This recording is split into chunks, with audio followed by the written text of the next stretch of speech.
Hi, ich bin Jette. Herzlich willkommen auf meinem Kanal. Heute zeige ich 5 Abstract Art Bilder, die man ganz einfach nachmachen kann. Das sind wirklich super einfache Techniken, die gerade für Anfänger super geeignet sind. Und wie genau ihr mit ganz einfachen Mitteln coole Bilder malen könnt, das zeige ich euch jetzt. Dieses Video ist auch Teil meiner Paint With Me-Reihe, die ich mit Pandora zusammen mache.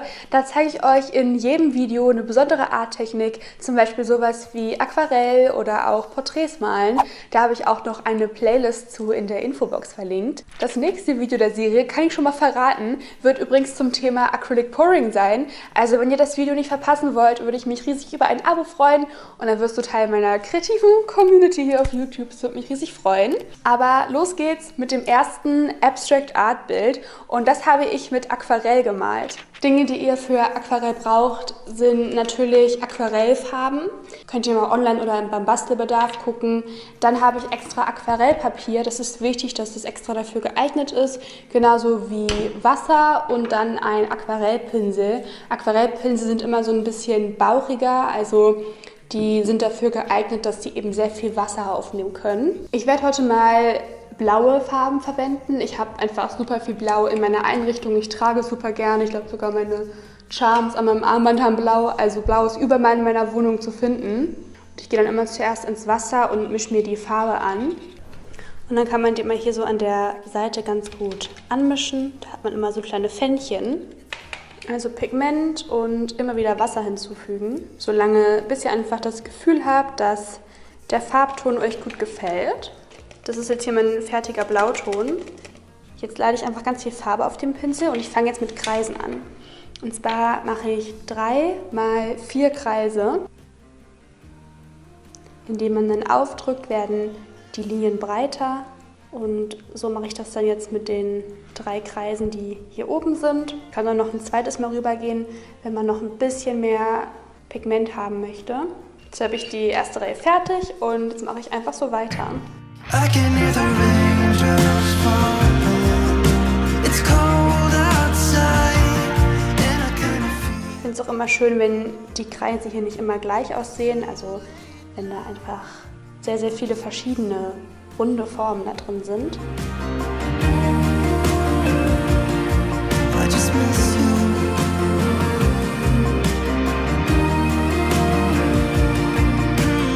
you. Und schon ist das erste Aquarell fertig. Da kommen jetzt noch weitere dazu, das wird so eine kleine Serie und man kann auch andere Techniken mit Aquarell verwenden, die genauso cool aussehen und die auch gut dazu passen.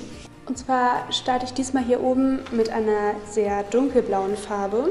Erstmal so die Form und dann fülle ich das aus.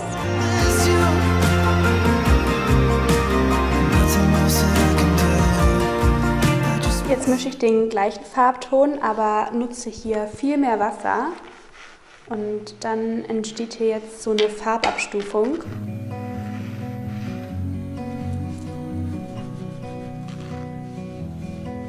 Und jetzt fehlt ganz unten noch die ganz helle Fläche und da mische ich wirklich super viel Wasser unter das Pigment. Ich arbeite mich so von oben nach unten. Und jetzt habe ich noch eine letzte Idee. Da mische ich mir jetzt wieder Farbe an, diesmal mit sehr viel Pigment und eher wenig Wasser. Und jetzt mache ich hier so Striche einfach nebeneinander angereiht. Und in der Reihe darunter mache ich weiter, nur diesmal gehen die Striche in die andere Richtung. Und dann wieder in die andere Richtung und immer so weiter.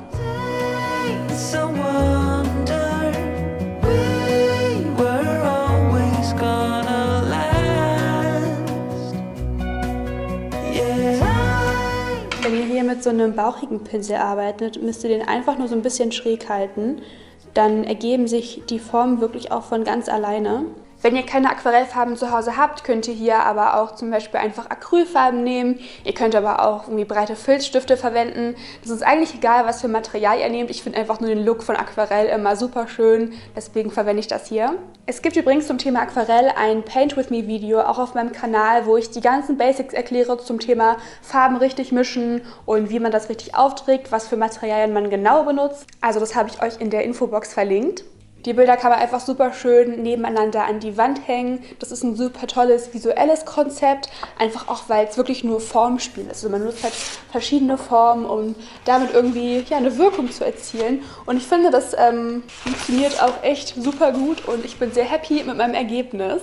Ich habe die Idee dazu übrigens auf Pinterest gesehen und ich habe euch mal eine Pinnwand mit allen meinen Inspo-Bildern zusammengelegt. Da könnt ihr auch noch ein paar weitere Abstract Art DIYs sehen, die ich jetzt noch nicht in dem Video erklärt habe, aber vielleicht mache ich mal einen zweiten Teil davon, wenn der gut bei euch ankommt. Ich liebe einfach den Look von Aquarell und ich finde, es ist so schön, weil man einfach mit so simplen Formen so eine tolle Formsprache hinbekommt.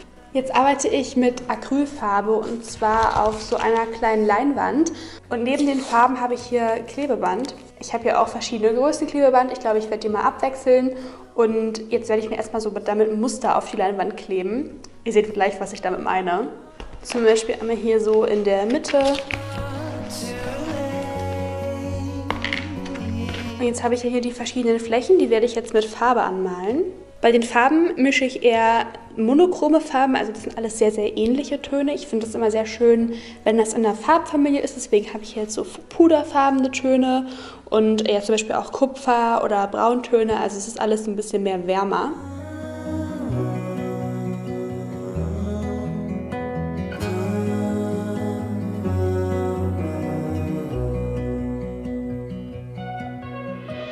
Ich habe auch hier mein Outfit passend abgestimmt. Ich habe den Rose Gold Schmuck getragen und dann zusammen mit eben diesem puderfarbenen Oberteil, was einfach super schön aussieht. Also ich mag das voll, wenn man so monochrome Farben trägt und deswegen habe ich das auch bei dem Bild eben so umgesetzt.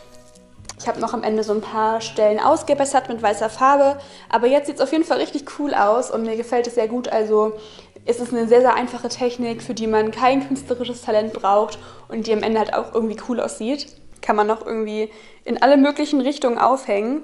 Jetzt male ich noch ein letztes Bild und da habe ich auch meinen Schmuck wieder passend ausgesucht, nämlich mixen wir heute Farben. Und ich habe hier einmal Gold und Silber heute an, weil ich super gerne Schmuck auch zusammen kombiniere, also so Mixed Metals mäßig. Ich habe zum Beispiel auch viele Schmuckpieces, die ich immer trage, aber dann wechsle ich zum Beispiel auch manchmal ein paar silberne Schmuckpieces aus mit zum Beispiel goldenen.